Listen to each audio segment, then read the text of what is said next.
going to do 2 last quick questions and then get some answers, and then we're going to wrap this up, and I'm sure people can talk on this. Hi, thank you. My name is Heather, and I'm here representing members and supporters of the Vermont Worker Center who helped to organize with mobile home residents who are also here today. We want to thank the Vermont Community Foundation and the Waterville Foundation for their support in helping to remove destroyed homes at no cost to the residents, as well as the many contractors who have begun the hard work. For many years, families that struggled to meet their basic needs before the storm, achieving long-term recovery will take concerted effort to commit ourselves in addressing the systemic problems facing our state. Poor communities remain dangerously invisible in Vermont. After the storm, roads and bridges were repaired with concerted effort and commitment. Vermont's infrastructure is a vital resource, but so are her people. Long-term recovery means recognizing our common humanity, our independence, interdependence, and our stake in each other's welfare. Many Vermonters rose to the challenge to lend a hand in the weeks following the storm, and millions of dollars have been raised to support our fellow Vermonters in struggle.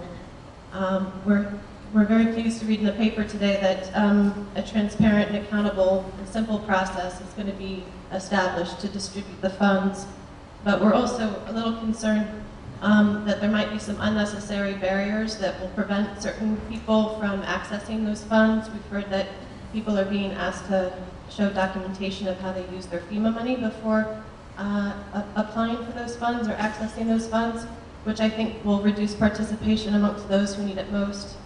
Also troubling are the unequally applied and unfunded mandates being imposed on Vermonters, such as the asbestos abatement for families participating in the removal of homes, which is added to the cost. Not that that's a bad thing, but it's a burden that's been applied to people participating in the program, and then people who, if the mobile home parks are cooperatives. Today, the Vermont Worker Center is donating money that we raised during events this fall, and we expressly wish that it goes directly into the hands of flood victims to meet their human needs. And we also ask that residents and flood victims are at the table to help decide how to disperse these funds, because those are the people who have direct experience with the problem and know what their needs are the most, and that barriers are reduced to guarantee full participation of people in need. Thank you. Sir, could I just say one thing? Yes. Piece of good news. Lieutenant Governor Scott did call me on the way over, and they had finished at the Weston Mobile Home Park. That's great. They all have been removed. A new home will be brought in, I think, the end of this week, and now they're moving to the Peterson Park. So there is progress. Thank you, David. We'll do this, and then we're going to get a last round of comments from the panelists. Yes. My name is Sandy Gaffney, and I am with Mobile Home Residents for Mobile Home Park Residents for fairness. Scared to death. But what I wanted to say today is a lot of the things that Heather already said, but I want to add to that many things have happened to us, and yeah, the loss of our homes and belongings, it was a really big thing, but added to that was people stealing from us. They came in the parks and they stole anything that was metal, and some of the things we could have sold and got money, like fuel tanks. They stole copper pipes, anything really that wasn't welded down, furnaces, hot water heaters. It started right after the flood. There was an influx of all these people looking at everything we had. And through the course of these last 2 months, people have just cleaned us out of anything that could be sold. We also there was an influx of opportunists purporting to be contractors and buyers of the mobile homes that the residents trusted to be true to their word. They were liars and cheaters, adding this to the despair of losing a whole life. It's a lot to take. Now we're building new lives, finding homes, figuring out what to do next. Some residents have paid money from rapidly shrinking resources to the thieves and cheats. They were pushed to do so by fear of having to pay lot rent for homes they can't live in or be able to fix. Also by stunning confusion connected with the trauma of disaster when a cool head is almost impossible. These folks need more than sympathy. Please consider reimbursing them for the money spent on getting that done. Our needs have changed. Affordable housing is non-existent in our fair state, so we have gone from affordable housing to unaffordable housing.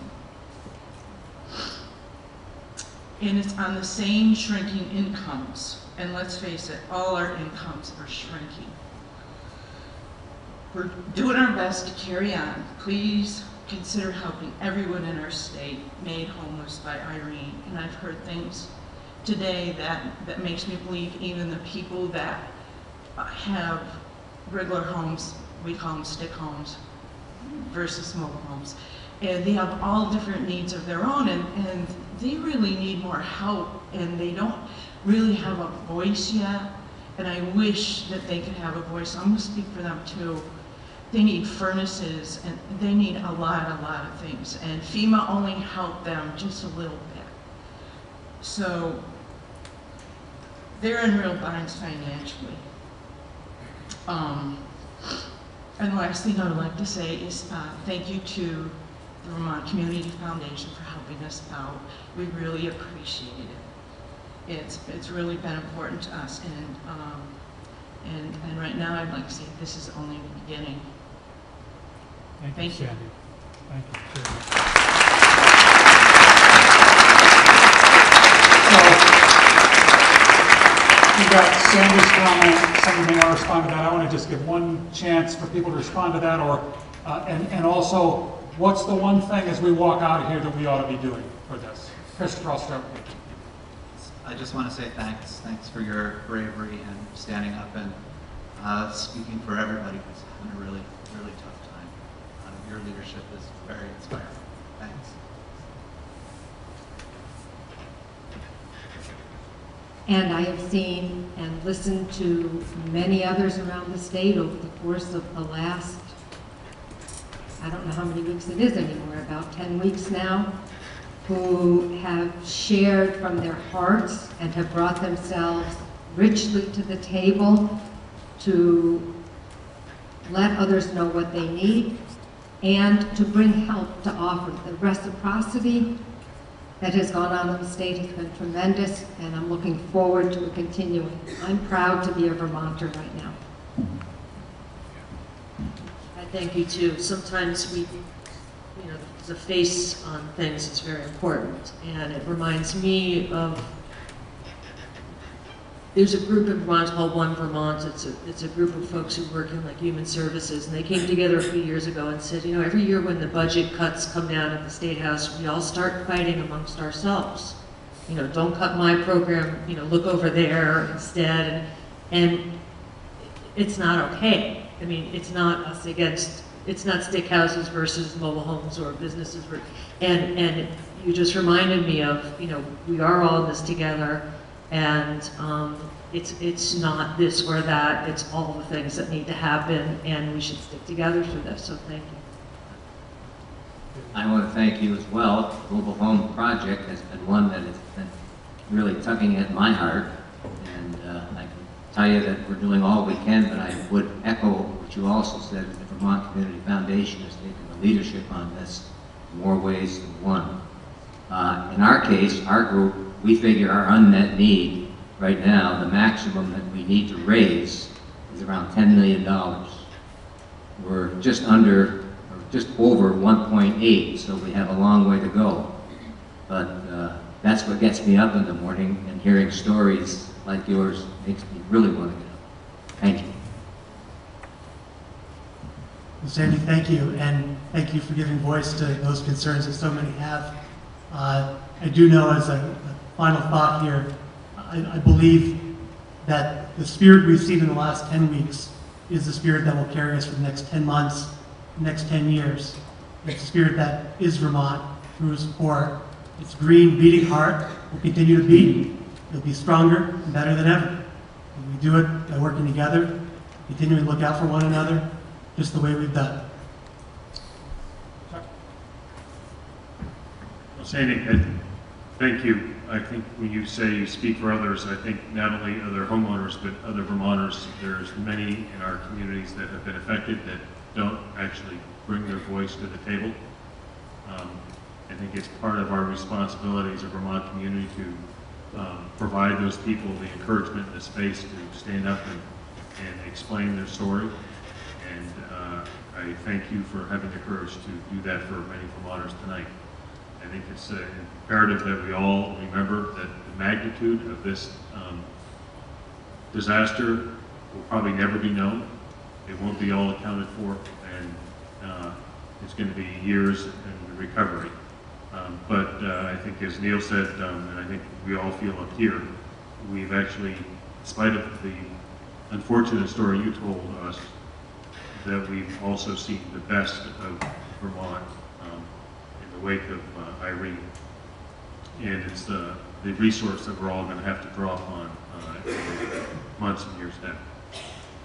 So, yes, looking for opportunities to give, watching out for our neighbors, shopping at Vermont businesses, looking for all the opportunities to work together. It's such an impressive state with such a strong community spirit. I talked to some of my community foundation colleagues around the country, and they struggle mightily to bring people together to have discussions. There's so many competing political jurisdictions, and we have real advantages in that way. And I want to thank all of you for participating, and I want to thank this panel for working with us here today.